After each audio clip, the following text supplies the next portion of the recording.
The American College of Surgeons has released guidance to help the surgical community resume elective surgeries in the coming weeks. Dr. Chris Gonzalez, chair of the AUA's Public Policy Council, joins us today to discuss this new guidance.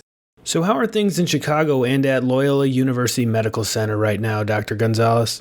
Well, things are not going as well as we'd like. We continue to still see a slight increase in numbers, both in new cases and also in deaths. Illinois still has a stay-at-home order until April 30th, and that also includes Chicagoland. So if you look at Loyola, we're steady with the number of inpatients. We have roughly 140 to 150 people in our system.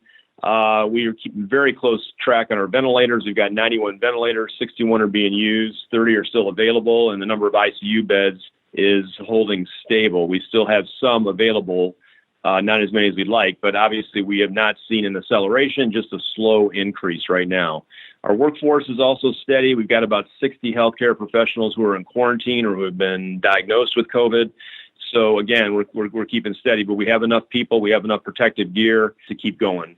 Leadership in Chicagoland has been good as far as the academic centers and the large systems have gone. There's a regular meeting, regular calls, lawmakers are involved. So we're doing everything we can. We want to see these numbers turn around a little bit, but right now they're not. Can you walk us through the new guidance from the American College of Surgeons? Yeah, this came out on Friday of last week. There also is something from the American Society of Anesthesiologists and American Hospital Association, which is out there, and I believe it should be on the AUA website, which is also incorporating these ACS guidelines. So really what it is, it's guidance. So your local situation is going to dictate what you do. It's not going to necessarily be something that you're going to follow this word for word, but you're going to take a look and it's going to make you think about things that you should be thinking about in your local situation. So really they're looking at whether you're part of a hospital system, whether you're part of multiple hospitals or an ASC, this all would apply. And really the biggest thing is what resources are available. So they break it down very well into 4 sections with 10 different points that they make. So number 1 would be COVID awareness. So really, what's going on as far as the incidents in your community? As we talked about, we know exactly what's going on in Chicago. They also talk a little bit about the availability of testing. What kind of tests are you going to use? There's some concern about the rapid test having a false negative rate as high as 25 to 30%. So these are things that we're thinking about right now as far as, vetting these tests to make sure that we're comfortable with them. The one thing that they do say in these guidelines is that the incidence in your local community should be decreasing over a 14-day period before you start thinking about resumption of elective surgery. And I think that's very important to know. So if cases are going up locally, you really want to be careful about starting elective surgery, and that's some of the guidance that they provide us. But again, what is the availability of testing? We want to test all of our patients for their safety, for our safety, and just for good medicine before they get their procedure. So do you have another 700 to 1,000 tests lying around if you're going to start elective surgery on a grand scale, and how do you phase that in? The second part is preparedness. So there are some subpoints on this and some of the things we talked about. What's going on with your personal protective equipment? So how many days on hand of PPE do you have? I know, for instance, at Loyola, we've got 10 days on hand. That's better than 5 days on hand about a week ago. We have 87 days on hand for N95 respirators. So those are important things to know as far as the PPE. Know exactly what your bed situation is. So our hospital's 2/3 full. It's going to be COVID and non-COVID patients. The COVID section is relatively full. The ICU, as I just talked about, is relatively full, but there is still some capacity. So if you're going to do big cases, if you're going to do cystectomies, if you're going to do large renal masses with cable thrombus, you need to know those things. What's the blood availability in your community? I think that's also something really important to know. What's going on with your OR staff? So unfortunately now we're in a time where people are being furloughed and laid off. So what's the availability of your staff? And if they have been furloughed, how quickly can you get them back? So many people can get them back within 2 to 3 days. So I think that's extremely important to understand. And what is your capacity and what are your resources? So for instance, do you have an ambulatory surgery center? Do you have, what is the main OR? How many rooms do you have? And what's going on with your community hospitals if you're part of a healthcare system or a region? I think these are all important to know. Urology, we do 70% of what we do is in the outpatient realm. So I think we should have a seat at the table in discussing these things because we would be a very good specialty to start with elective cases in an outpatient setting, since so much of what we do is outpatient. And it also depends on the resources that you have. Can you spare the resources from a personnel perspective, from a supply perspective? I think the biggest thing, and the one thing I want to emphasize on this podcast, is that there needs to be a governance committee, a multidisciplinary governance committee. So that's going to be surgical leadership, That's going to be anesthesia leadership, hospital leadership, your CMO. They all need to be working together to understand when is going to be the right time to start elective surgery. And we as urologists should have a seat at the table because of the important things that we do. So again, very important if you don't know of it to please find out what's going on with that and see if you can get a seat at the table as far as the multidisciplinary committee that's going to start this particular resumption of elective surgical guidance. As far as patient issues go, patient communication is going to be key. So the risks and benefits of coming in and getting an elective procedure, what's the testing situation going to be? And I think it's important for patients to understand that. And I think the other sub-point is going to be prioritization and protocol. So what cases are you going to do first? So there should be some objective standard that you're going off of. We've developed our own here at Loyola for our surgical cases as far as high-risk cancer, as far as obstruction and emergency cases, and going all the way down to the more elective things. But there's definitely guidance on this out there. The American College of Surgeons provides a link in this particular document as far as some other objective ways that you can decide which cases should go first, and it may be worth a look if you don't have something like that you've developed on your own. So again, very important to understand that the number of ORs that you have, are you going to break this all out all at once? Is it going to be 50% of your ORs will be used? And really separating, putting the outpatient procedures in the ambulatory surgery center and putting the inpatient procedures in the main OR, I think are important to know. You don't want to be doing smaller cases in the main OR when you can be doing other cases because resources will be so tight. And the last thing is delivery of safe and high quality care. And this is just a document, a checklist that the reader can go over and take a look at. There's 5 phases. So it starts with the preoperative period. So what are you doing with testing, comorbid conditions of the patient, patient communication, the immediate preoperative period, talking about your timeouts and making sure your checklists are in place. The intraoperative period, which is what are you doing during intubation? Should you be out of the room? How long should you stay out of the room? What's the turnover looking like? Do you have a positive pressure or negative pressure room? All things that are very important to consider. Then the postoperative period and the post-discharge period. So again, what are the nuances of taking care of patients in this particular era? And I think these are things that'll give you insight as far as what you need to think about going forward. As far as discharge, I think it's very important because sometimes the people are coming from centers or coming from certain homes, is that sometimes they won't take them back. So that needs to be determined in the preoperative period so patients don't have a problem with their disposition following a procedure, even an elective procedure. Let's revisit the March decision to postpone elective surgeries. In your opinion, have the efforts been effective?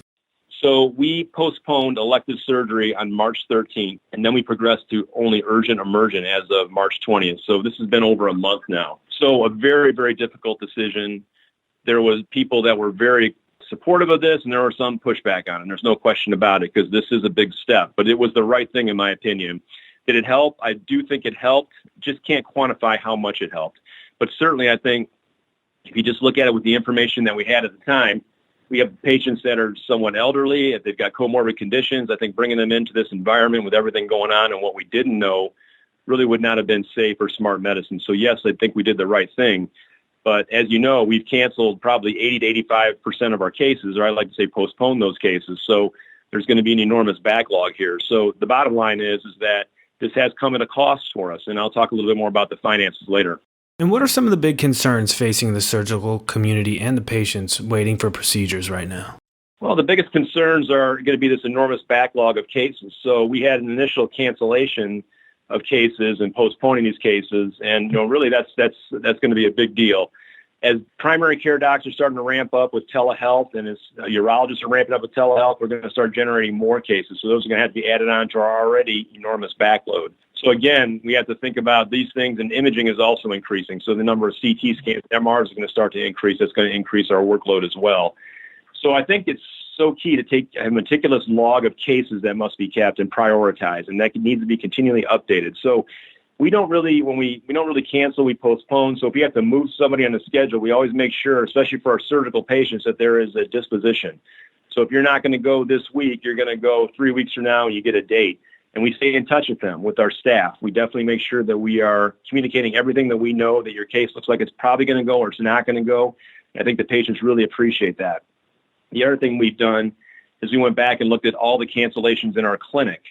And we have gone back and contacted those patients, either rescheduled them for telehealth or if necessary, an in-person visit or at least a phone call. So again, keeping in touch with our patients is extremely important, and telemedicine has really helped us with this. As far as our patients go, we definitely sense this on the telehealth visits, or if we see them in person or on the phone, is the level of anxiety is quite high. So obviously high-risk cancer, high-risk obstruction, sepsis, those things are going to be taken care of. But if you have an elevated PSA, if you've got low-risk cancer and you're waiting, that takes a toll on people's mental status, and it really is difficult. So again, our communication is extremely important with them. We don't want to trivialize the fact that if somebody needs a urethroplasty or somebody needs a TURP and they're living with a catheter, that's not good for quality of life. So the quality of life is decreased. All the prosthetics that we put in, these people have to wait. And again, I think they all understand, and they voice that to us that they understand. However, that does take a toll, and that's not a good thing for our patients. Relatively, it's just the uncertainty that's surrounding all of this is really the most difficult thing for our patients and for us. Not so much the elephant in the room, as we're all talking about it right now, though, is the financial situation. So elective surgery is the financial engine for many healthcare systems. So again, the quicker we can get back to work, the better, but we have to do it in a very safe and a very intelligent way. Any other considerations for hospitals and surgery centers who are planning to reopen in the coming weeks? Well, I think we talked about a lot of it right now with the ACS guidance document, but again, we talked a little bit about testing. We talked about protective equipment and how many days on hand, how many masks you have, your OR staffing, your inpatient census, what's going on with the ICU, how many ventilators are available. It's all very, very important. Really, communication with patients is scheduling, their willingness to come in, and really so that they fully understand the risks and benefits and the appropriate triage of these patients. And again, we also talked a little bit about the importance of the multidisciplinary team that will make these decisions, that we need to get a seat at the table as surgeons and as urologists to help make these decisions with our leaderships. Is there anything specifically that you want to mention about what the AUA is doing to help ensure urology's voice is included in these plans to reopen healthcare facilities?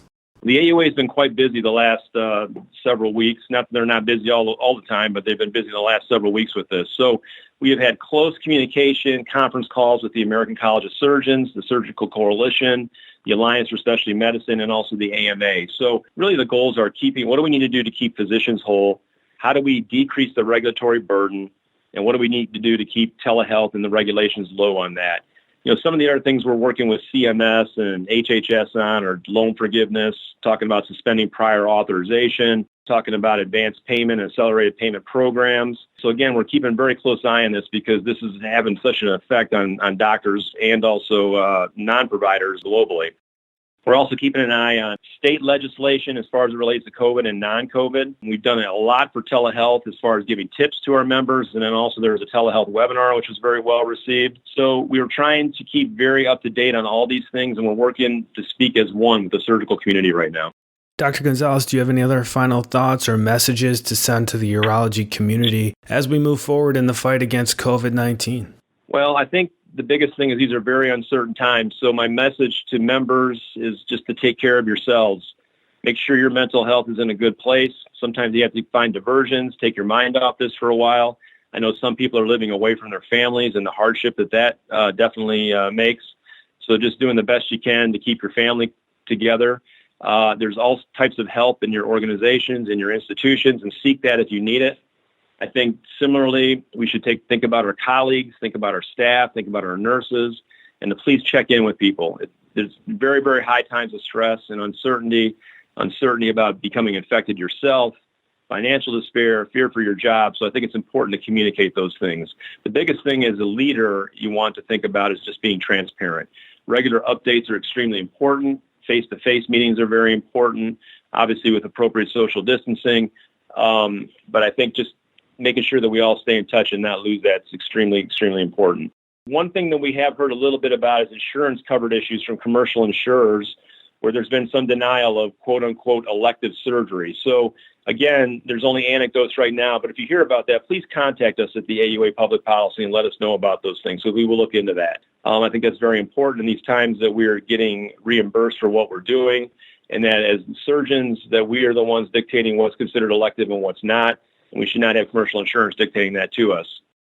I think the last thing, Casey, would just be being flexible. So we're going to talk about ramping up, but then again, you may have a resurgence of cases in your community, and keeping an eye on that is extremely important. If that is, then we got to ratchet back down again. So again, if you see a recurrence in your area, I think it's very important that you scale back appropriately. Thank you, Dr. Gonzalez, for your time and your insight and your leadership today. Thank you.